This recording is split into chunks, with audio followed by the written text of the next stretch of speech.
Hi, Assalamualaikum. My name is Muhammad Nabil bin Tajuddin. My matrix number is B1224100484, and these are my group members: Muhammad Tariq bin Rudi Johan, B1224100457, and Megat Zarif Irfan bin Megat Ahmad Zuhri, B1224100517. Today we're gonna present about assignment titled Understanding RF Communication in Television Systems.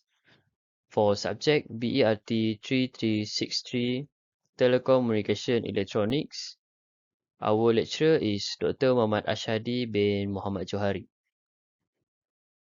So, for theoretical background, RF communication or radio frequency communication in television system refers to the use of radio frequency signals to transmit and receive television broadcasts. This signal operate within specific frequency bands, enabling the distribution of audio and video content over the air, through cables, or via satellites. So what is RF communication? Radio frequency communication is the sending and receiving of electromagnetic waves in the radio frequency spectrum, ranging from 3 kHz to 300 GHz. RF waves are utilized to carry information like audio, video, or even data through some modulation techniques that encode information onto a carrier wave. It forms the basis for wireless technologies and television broadcasting. Role of RF circuits in television broadcasting and reception. RF circuits play a critical role in television system by enabling both the transmission and reception of signals. For broadcasting, RF circuits modulate video and audio signals onto a carrier wave and amplify the RF signal for long-distance propagation. For reception, RF circuits tune into specific frequencies, amplify weak signals, demodulate them to extract the original content, and deliver them to the television for display and sound output. Frequency bands used in television broadcasting: VHF or very high frequency. This band range from 30 MHz to 300 MHz and is used for television channels 2 to 13. UHF or ultra high frequency. This band spans 300 MHz to 3 GHz and is used for television channels 14 to 69. UHF supports higher data rates and is less prone to interference than VHF. The importance of modulation techniques in television system: amplitude modulation or AM, commonly used for video signals in analog television due to its simplicity and compatibility with existing infrastructure. Frequency modulation or FM, used for audio signals in television because of its resistance to noise and interference. Quadrature amplitude modulation (QAM), employed in digital television systems to combine amplitude and phase modulation, enabling efficient use of bandwidth and high data rate. So this is a block diagram. For transmitter block diagram, it's starting from video or audio signal to modulator and then go to the oscillator, and then from oscillator we will go to amplifier and lastly go to antenna. For receiver block diagram, firstly it will go to receiving antenna, and secondly it will go to amplifier, and then to the demodulator and to filter, and lastly it will go to the output signal. So for the component function, modulator function is to combines the audio or video signal with the high frequency carrier wave through modulation. Modulation allow the low frequency input signal to be carried on a high frequency wave. This make it possible to transmit the signal over long distance. For oscillator, the oscillator generate the high frequency carrier wave that will carry the video or audio signal. A carrier wave in the VHF or UHF range is necessary for RF communication because high frequency signals can travel longer and are better suited for broadcasting.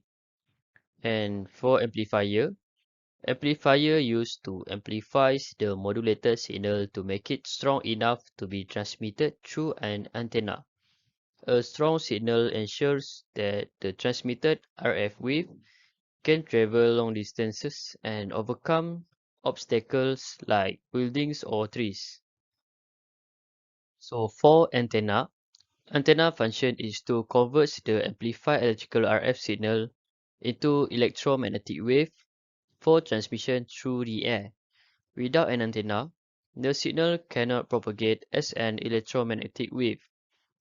Then for demodulator function is to extract the original signal from modulated RF carrier wave. The demodulator is the key to recovering the original signal, baseband signal from the RF signal. And for filter function is to remove unwanted noise and high frequency components from the demodulated signal, leaving only the baseband signal. Noise from the environment or circuits component can interfere with the signal quality. Filtering improve clarity. Right, for simulation task, first the transmitter, circuit overview and component in detail. This circuit appears to be designed for telecommunication electronic or applications. For power supply, supplies the necessary DC voltage to the 12 volt, ensures sufficient power for the transistor to operate in its active region and drive the other component. For transistor, the 2N222A is a widely used NPN bipolar junction transmitter, which is BJT. In this circuit, it may be configured as an amplifier or oscillator to boost or generate signal. It works with other components to modulate or shape the signal. Then for inductors are used for with capacitor uh, L1 likely forms and and then capacitor C1 and C2.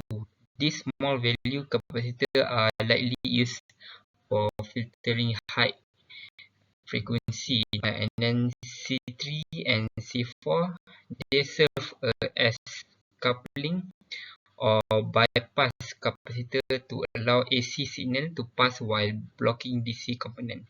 And then for C5, this capacitor works with L1 to form as LC tank circuit, enabling the circuit to resonate at a specific frequency. And then for resistor, R1, R2, and R3.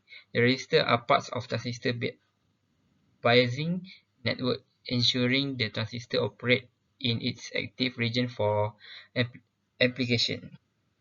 And then R5 and R6. This may be load resistor or form part of a feedback mechanism to stabilize or shape the output. And then for diode D1, we are using 1B4612. Diode could be used for clipping or rectifying signal in modulation or demodulation circuit, and protecting component from voltage spikes. And lastly, for signal generator, which is XFG1 and XFG2. These are function generators that provide input signal for circuit. One generator likely provide the carrier signal, a high frequency uh, sinusoidal waveform, while other provide the modulating signal. And then for the waveform on oscilloscope, The oscilloscope display shows four channels, each representing a different parts of the circuit operation. And for channel A, which is the blue one, this is like the carrier signal generated by one of the function generator. And then it is high frequency sinusoidal waveform used as the base for modulation. And then for channel B, which is the red one, the red waveform resembles a heart shape, characteristic of an amplitude modulate, which is AM signal. In AM, the carrier signal amplitude varies proportionally with the amplitude of the modulating signal channel C. This is common in radio communication in encode information like audio. And then channel C, which is the yellow one, uh, this is likely the modulation signal in sinusoidal waveform at lower frequency. It represents the information being transmitted and control the carrier signal amplitude. Channel D, this could be secondary signal or noise present in the system. It might also represent another input signal or feedback loop behavior. Uh, for the output behavior and analysis, uh, carrier signal, the blue wave channel A, which is the channel A, remains constant in frequency and phase, serving as the base bias and modulate signal. The red waveform, which is channel B, shows the variation in amplitude based on the modulating signal channel, which is channel C. This is the final output that can be transmitted in the AM system. Uh, Modulating signal, the yellow waveform, which is channel C, control the changes in the carrier signal's amplitude, additional signal or noise. The purple waveform, which is channel D, may represent interference, harmonics, or the auxiliary input. Uh, for application of the circuit, AM radio transmission, encoding audio signal onto a high frequency carrier wave for broadcasting. And then signal processing, modulating technique for data transmission, communication system used in all the analog communication system and as a teaching teaching tools in telecommunication electronic. And then for receiver, the circuit this circuit demonstrates the principle of amplitude modulation AM, foundational concept in telecommunication electronics. For the power supply, provide the necessary DC voltage to power the circuit and ensure the transistor operates in its active region. And for transistor, the NPN transistor is the core active element. It functions as an amplifier or modulator. It combines the carrier signal and the modulating signal to produce an amplitude modulated AM waveform. Uh, for inductor, which is L1, is part of the LC circuit that resonates at specific frequency. This helps in turning and amplifying the desired carrier frequency. For capacitor in this circuit, C1 works with the inductor, which is L1, to form an LC tank circuit defining the resonant frequency. And for C2, uh, acts act as a coupling or decoupling capacitor to filter out unwanted DC component. And then for C4, C3 and C4, this capacitor manage signal coupling and stabilize the circuit by bypassing AC signal to ground. Lastly, for C5, it affects the time constant that and signal smoothing possibility, contributing to filtering. Then for the resistor, R1, R2, and R3, it provide the biasing bit network to for the transistor to ensure stable operation. R5 and R6 form part of the load network, influencing signal gain and output. And then for diode in the circuit, likely used for demodulation,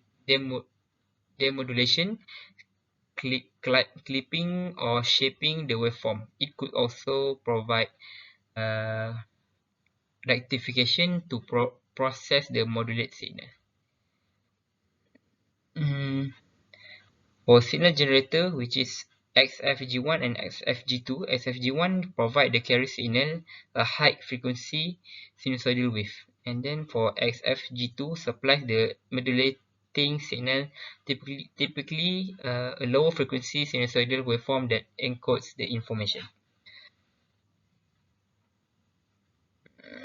Mm, for the circuit function, uh,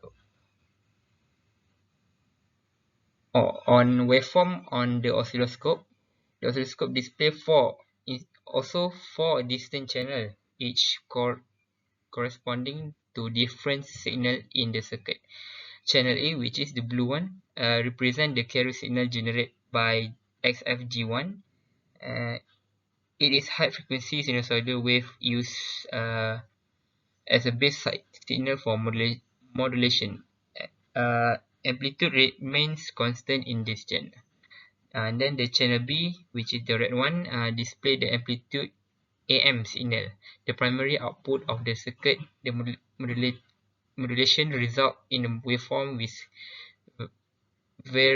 varying amplitude. The red waveform shows a distinct heart shape, characteristic of AM signal with sinusoidal modulation. And then for channel C, which is the yellow, represent the modulation signal provided by XFG2. It is low frequency sinusoidal waveform encoding the information to be transmitted. The modulation signal determine the amplitude variation in the carrier wave. Uh, and then lastly for channel D, which is the purple one, may represent noise feedback or a secondary signal represent in the system. This could also be a result harmonic distortion or another modulate signal within the circuit.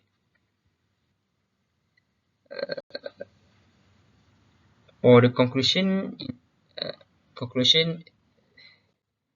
for the conclusion in this circuit effectively demonstrate amplitude modulation, a key concept in telecommunication. The oscilloscope output validate the circuit's performance, showing the interaction between carrier and modulating signal. By combining this signal, the circuit produce a modulate waveform read by transmission or further processing in communication system. And now we go to analysis how the signal strength and quality are affected. In telecommunication system, the signal strength and quality between a transmitter and receiver are influenced by several factors including distance, obstacle, and environmental noise. Now we go to first analysis, that is distance between transmitter and receiver. Effect on signal strength and quality, signal attenuation. As the distance increases, the signal strength decreases to attenuation. This is a natural result of the spreading of the signal energy over a larger area. Next, reduce modulation depth. With greater distance, the amplitude of the modulated signal diminishes, reducing the clarity of the transmitted information. And impact of the circuit. In the circuit, increasing the distance will cause the AM waveform channel B to weaken, making it harder to distinguish the modulating signal, that is channel C. The output on the oscilloscope may show a lower amplitude carrier with reduced amplitude variation, potentially losing the modulation envelope entirely at a very large distance. And lastly, we have mitigation. Use amplifiers to boost the signal strength before transmission. Employ higher gain antenna to focus the transmission and reception of signal. Next, analysis. Obstacle in the transmission path. Effect that it has on signal strength and quality is the first signal reflection, and diffraction. There is obstacle like buildings, trees, and or terrain can cause this phenomena, distorting or weakening the signal. Secondly, multipath fading. Reflection from obstacle can lead to multiple signal path arriving at the receiver out of phase, resulting in interference and signal degradation. Thirdly, impact on the circuit. In AM circuit, obstacle may distort the carrier and modulating signal. This can introduce irregularities in the AM waveform, visible as noise or phase shift. On the oscilloscope, the heart-shaped AM waveform in channel B may become less distinct or corrupted due to this effect, reducing signal clarity. And finally, mitigation. Use line of sight communication wherever possible. Implement diversity scheme such as multiple antenna to combat multiple fading. Employ repeater to extend the range and avoid obstacle. Lastly, environmental noise and interference. Effect on signal strength and quality. There is additive noise. Unwanted signal from natural or man-made source such as electromagnetic interference can add to the transmitted signal. Signal to noise ratio. Increase noise, reduce the signal to noise ratio, making it harder to extract modulated signal from the carrier. And third, impact on the circuit. In the circuit, noise can introduce distortion into the carrier and modulating signal. This might appear as random fluctuation or additional waveform.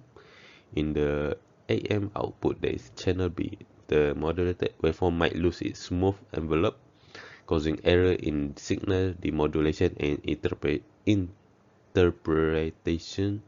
Channel D might indicate the presence of noise as suggested by its irregular and low amplitude waveform. And lastly, mitigation. Use shielding technique to protect circuit from external interference. Employ filter to remove unwanted noise from the signal. Use modulation scheme with higher noise immunity, such as frequency modulation or digital modulation. To conclude, the circuit we studied simulate the transmission and modulation of signal, which are key concepts in telecommunication system. However, in real-world application, the performance of the system is influenced by several factors. First, the distance between the transmitter and receiver plays a significant role. As this distance increases, signal strength and quality often diminish. Secondly, obstacles in the transmission path, such as building or other physical barrier, can disrupt signal clarity. Additionally, environmental noise can interfere with the signal, further degrading its quality and accuracy, especially for amplitude modulated signal. Understanding this challenge is essential. By identifying and mitigating their effect, engineers can enhance the reliability and performance of communication systems, ensuring better clarity and efficiency in signal transmission. Thank you.